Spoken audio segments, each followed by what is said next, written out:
Today we are discussing a solution for the content duplicate thread. हमें यहाँ करना क्या है, हमें एक नम्स एरे दिया हुआ है जो कंटेन करेगा इंटीजर एंड दो डिफरेंट हमें इंटीजर दिए हुए हैं, एक दिया है index diff and value diff.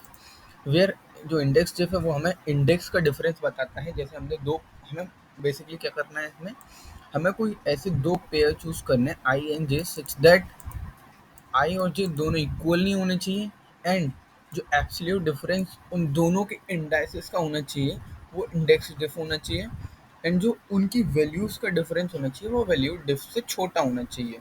Similarly index डिफ का भी इंडेक्स का डिफरेंस इंडेक्स डिफ से छोटा होना चाहिए।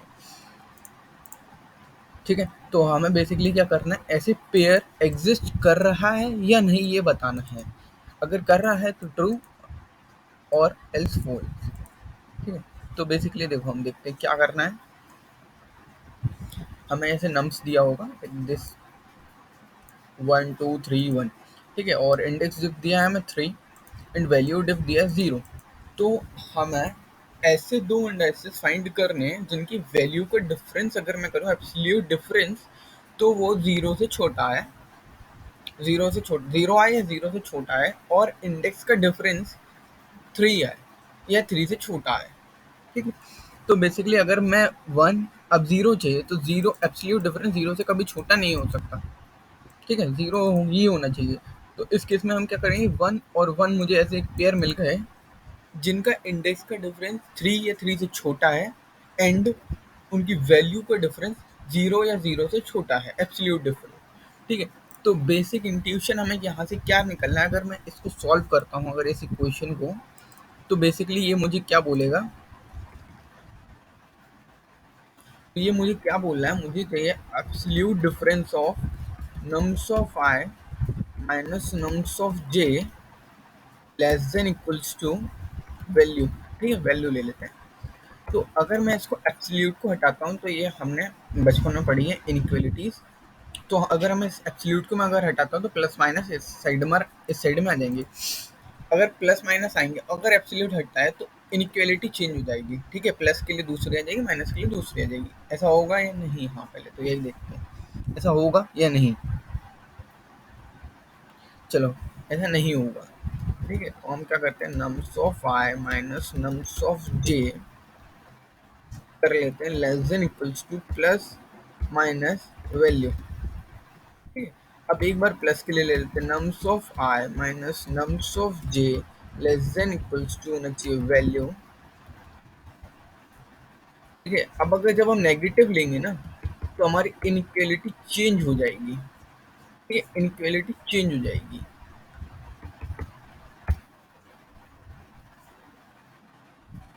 समझ रहे हैं ना? और अगर हम दूसरा केस ले तो वो ये बनेगा, nums of j nums of I minus nums of j greater than equals to negative of value. ये हमारे पास बन के आ रहा है। ठीक है, तो बेसिकली ये क्या बता रहा है, ये अगर मैं इसको x ले लेता हूँ इस वाले पार्ट को x, तो ये नहीं हो गया क्या, x की value like x should be lesser than equals to value and greater than equals to negative of value. ये हो रहा है, ये सुनो, ये हो रहा है ना? ठीक है, तो अब अगर x के लिए हम अगर चेंज करते हैं, जैसे अगर हम अब इसमें से हम क्या करेंगे, अब हमें x की वैल्यू निकालनी है ऐसी जो इस रेंज में लाए करें। ठीक है, तो अब हम तो भाई एक बार एक ही इंडेक्स, सिमिलरली हम इंडेक्स के लिए कर लेंगे, इंडेक्सेस के लिए भी सेम इसी टाइप से कर लेंगे। ठीक है, तो लेकिन अगर अब हम तो एक बार में एक ही वैल्यू चूज कर सकते हैं, दो कैसे करें? तो बेसिकली हम क्या करेंगे, एक वैल्यू पे हम खड़े हो जाएंगे, अब दूसरी वैल्यू की रेंज निकाल लेंगे क्या होनी चाहिए। ठीक है, तो जैसे अगर मैं नम्स ऑफ आई पे खड़ा हूँ, अब मुझे क्या निकालना है, नम्स ऑफ जे की वैल्यू निकालनी है, और वाइस वर्सा भी कर सकते हैं। नम्स ऑफ जे मान लिया मैं खड़ा हूँ, नम्स ऑफ आई ने मुझे निकालना है। ठीक है, तो बेसिकली क्या करेंगे, अगर मैं करूँ minus of value equals to less than equals to nums of I minus nums of j less than equals to value. अगर मैं नम्स ऑफ आई पे खड़ा हो जाता हूँ, नम्स ऑफ जे निकालने की कोशिश करता हूँ, नम्स ऑफ जे की रेंज क्या आएगी, ठीक है। मैं माइनस से मल्टीप्लाई करता हूँ अगर दोनों साइड, तो इनइक्वालिटी फिर से चेंज हो जाएगी और वैल्यू दोनों साइड होने की वजह से इनइक्वालिटी मतलब सेम ही रहेगी, लुक लाइक सेम, ठीक है। तो minus of value less than equals to negative of nums of i plus nums of j less than equals to value. Then second step में मैं क्या करूँगा, नम्स ऑफ आई को दोनों साइड प्लस कर दूंगा, ठीक है, तीनों में मैं प्लस कर दूंगा। तो ये क्या बन जाएगा, nums of I minus value less than equals to nums of j less than equals to nums of i plus value. ऐसा नो ये बन जाएगा या नहीं। तो बेसिकली अब ये क्या बोल रहा है, नम्स ऑफ जे की वैल्यू अगर इस बीच इसमें लाई कर गई, तो मैं ये बोल दूंगा हाँ सही है भाई, सही है, हाँ मेरी वैल्यू मिल गई है मुझे, ठीक है। और अगर मैं तुमसे और एक चीज बोल दूं, चलो और एक चीज तुम्हें बोल दूं मैं,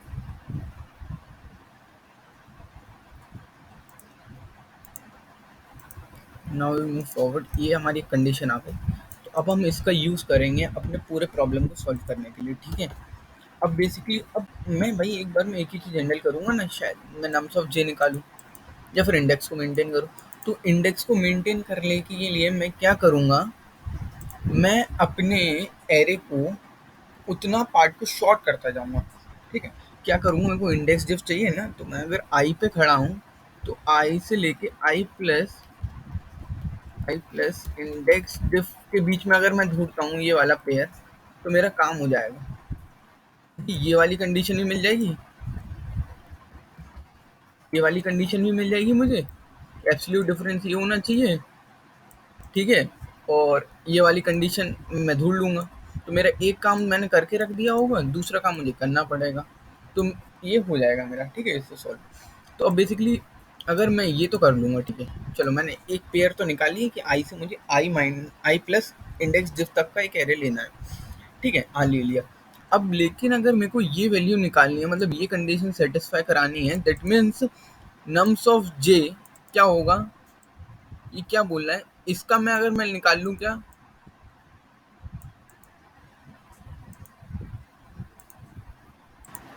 तो बेसिकली मैं क्या करूँगा, मुझे क्या करना है, नम्स ऑफ जी की ऐसी वैल्यू है जो कि इससे बड़ी है, तो मैं क्या करूँगा, इस वैल्यू का अपर बाउंड निकाल लूँगा इस पोर्शन में, एंड इसका निकाल लूँगा लोअर बाउंड, क्योंकि नम्स ऑफ जी इससे छोटा या बराबर होना चाहिए, तो इसका निकाल लूँगा मैं लोअर बाउंड, इसका निकाल लूँगा अपर बाउंड। अब अपर बाउंड और लोअर बाउंड निकालने के लिए मेरे पास एरे शॉर्टेड होना चाहिए, अनशॉर्टेड में नहीं निकाल सकता। तो अब भाई क्वेश्चन ये आता है कि भाई यार अगर मैं शॉर्ट करने लगा हर पोर्शन को, तो टीएलई आ जाएगी, time complex time limit exceed हो जाएगी, क्योंकि मे बी ये पूरा साइज हो सकता है, ठीक है। और मैं अगर एरे को रिड्यूस करता जाऊंगा और तो फिर शॉर्ट करूंगा तो भी दिक्कत है ना। तो अगर मैं इस चीज को ना करूं और मैं अगर कुछ थोड़ा दिमाग लगाऊं, तो मेरे पास एक डेटा स्ट्रक्चर होता है जिसको हम कहते हैं set data structure, set data structure, ordered set data structure. तो ये क्या करता है, ये हमारे एलिमेंट को शॉर्टेड वे में रखता है, ठीक है।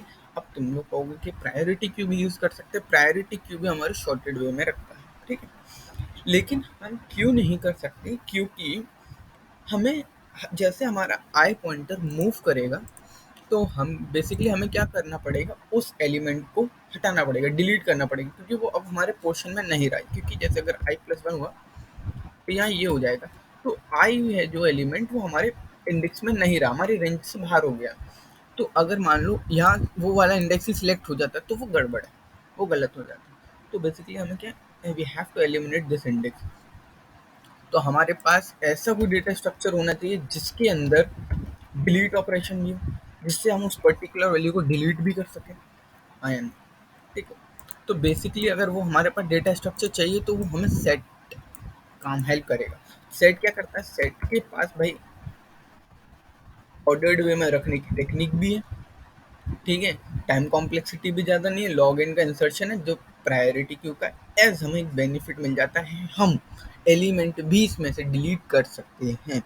तो इसका मतलब मैं अपने उस पर्टिकुलर इंडेक्स से अगर मूव कर रहा हूँ तो उसको डिलीट करके जा सकता हूँ, बेसिकली ये।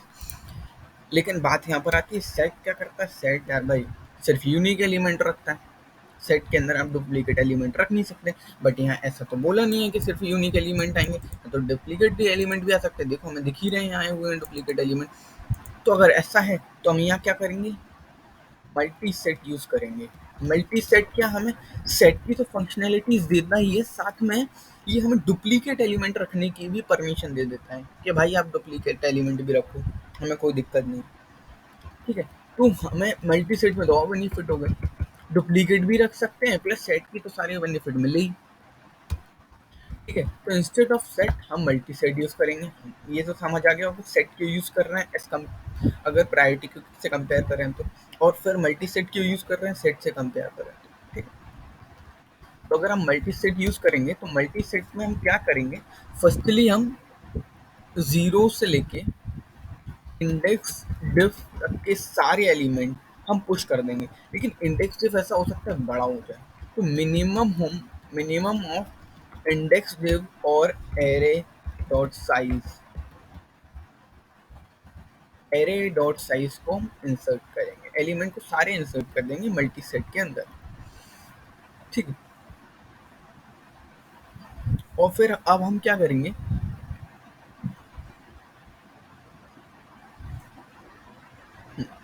बेसिकली अब हम क्या करेंगे? अब आई इक्वल्स टू जीरो से हम अपनी आइटरेटिंग चालू करेंगे। आई इक्वल्स टू जीरो से हम चालू करेंगे, तो सबसे पहले मल्टी सेट के अंदर जाएंगे और norms of sorry away of I को डिलीट कर देंगे। इसमें से मल्टी सेट में से हम डिलीट कर देंगे। ठीक है, we delete the array of i from the multi set. देन अपनी सेकंड स्टेप क्या रहेगी? ठीक है, अब मुझे क्या करना है? ये वैल्यू निकालनी है।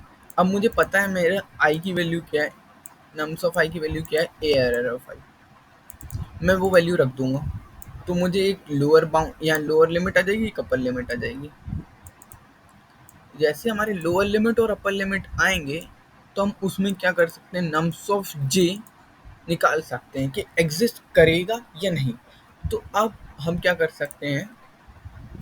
हम यहाँ पर क्या करेंगे? जो मल्टी सेट होगा उसके अंदर हम यूज करेंगे लोअर अंडरस्कोर बाउंड फंक्शन, जो कि हमें इसका लोअर बाउंड दे देगा।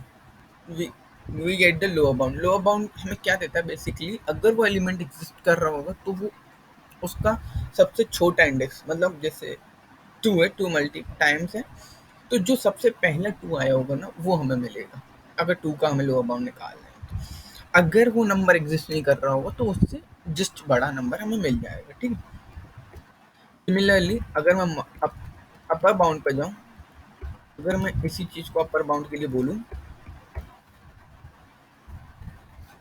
अगर मैं इसी चीज़ को अपर बाउंड के लिए बोलूँ, अपर बाउंड बेसिकली क्या करता है? अपर बाउंड मुझे जस्ट ग्रेटर एलिमेंट देगा ऑलवेज, उसको मतलब नहीं है, उसको तो जस्ट ग्रेटर एलिमेंट देने से मतलब है।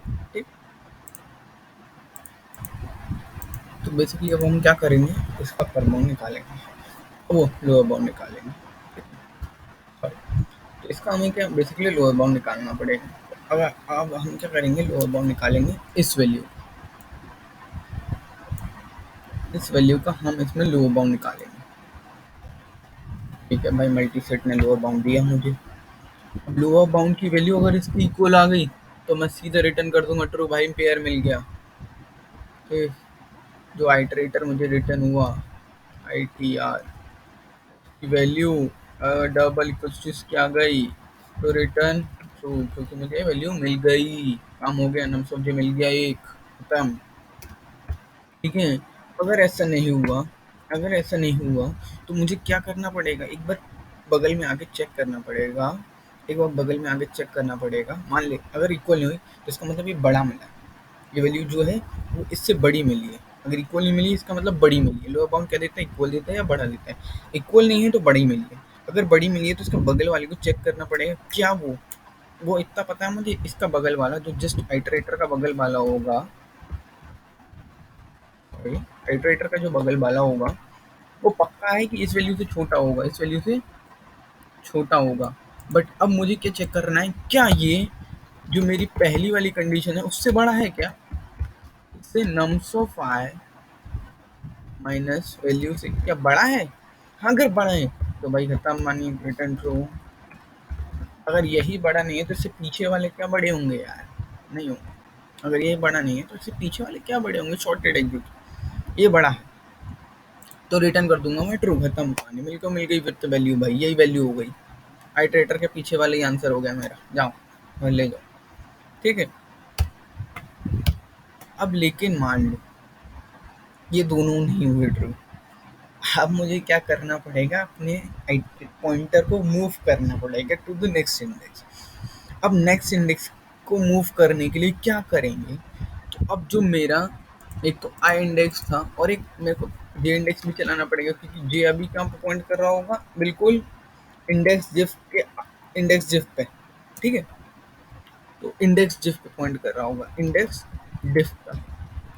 इंडेक्स डिफ +1 पे कराते हैं क्योंकि एक आगे वैसे भी चलना है। अब जब हम आइटरेटिंग के लिए गए तब ऐसा करते हैं, जब हम आइटरेटिंग के लिए गए तो ऐसा करते हैं। ठीक है, अब हम क्या करेंगे, एल्स वाले पार्ट में आएंगे और हम क्या करेंगे, चेक कर लेंगे एक बार, क्योंकि ऐसा हो सकता है कि जे हमारा रीच कर चुका हो, बस सिर्फ हमें आई को रिड्यूस करते जाना है, समझ रहे हो, सिर्फ आई को रिड्यूस करते जाना है। ऐसा भी हो सकता है, और ऐसा हो सकता है कि जे अभी रीच नहीं किया तो एक एलिमेंट और इंसर्ट हो सकता है। ठीक है, अगर जे लेस देन है एरे के साइज से तो मैं क्या करूँगा, मल्टी सेट के अंदर डॉट इंसर्ट कर दूंगा यार ऑफ जे को, तो जे को आगे बढ़ा दूंगा। ठीक है, और आई तो आगे बढ़ना ही है, हर एक स्टेप में आई तो आगे बढ़ेगा ही। और ये जो लूप है वो कब तक चलेगी, लूप है सॉरी लूप है वो कब तक चलेगी, जब तक आई ग्रेटर देन है, सॉरी आई लेस देन है एरे डॉट साइज -1। कम से कम एक एलिमेंट तो छोड़ दो इधर, है नहीं, है नहीं, कम से कम एक एलिमेंट तो छोड़ दो, जब तक चलेगी बस। अगर हुआ तो ठीक है, जैसे अगर हम लूप से बाहर आएंगे तो रिटर्न कर देंगे फॉल्स, हमारा कोड हो गया, हमारा सूडो कोड हो गया।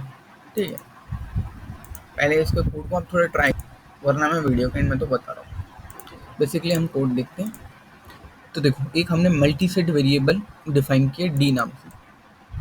ठीक है, मल्टी सेट वेरिएबल बनाया जो कि इंटीजर स्टोर करेगा। ठीक है, अब अभी मेरे को क्या है, मेरे को देखो वही बोला था मैंने, जो इंसर्ट करने हैं तो वो क्या करना है, मिनिमम करना है, किसके, इंडेक्स डिफ ये नम साइज में जो मिनिमम है उन उतने एलिमेंट मुझे डी के अंदर इंसर्ट करने पड़ेंगे। तो वही बेसिकली मैंने के फाइंड किया हुआ है इधर, उसके बाद उतने एलिमेंट मैंने डी के अंदर इंसर्ट कर दिया, मल्टी सेट के अंदर इंसर्ट कर दिया। ठीक है, अब दो पॉइंटर चला है मैंने, एक आई इक्वल्स टू 0 से जे equals to index diff +1।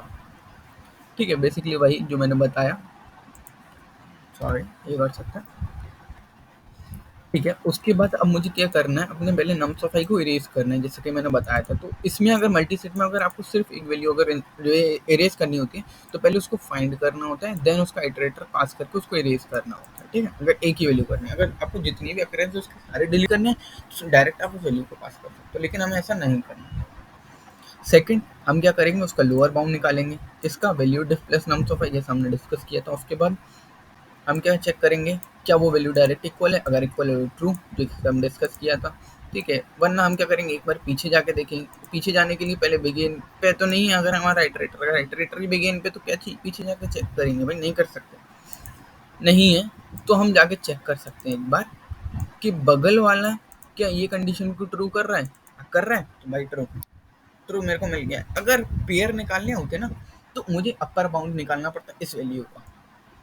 If we have to find the number of pairs exist, तो हमें क्या करना पड़ता है, इसका अपर बाउंड निकालना पड़ता है। रीजन क्या है, अपर बाउंड हमें बताएगा कितनी रेंज है, मतलब यहाँ से यहाँ तक कितने बीच में एलिमेंट आ रहे हैं, तो वही पेयर बनेंगे, उतने ही पेयर बनेंगे।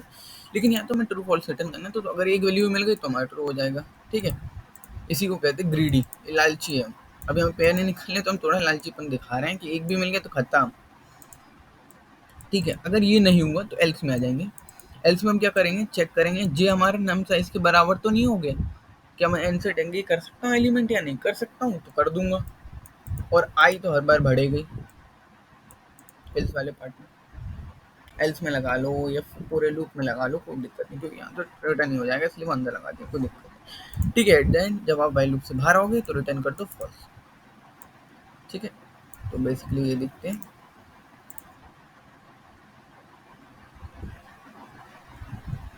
इसको करते हैं सबमिट।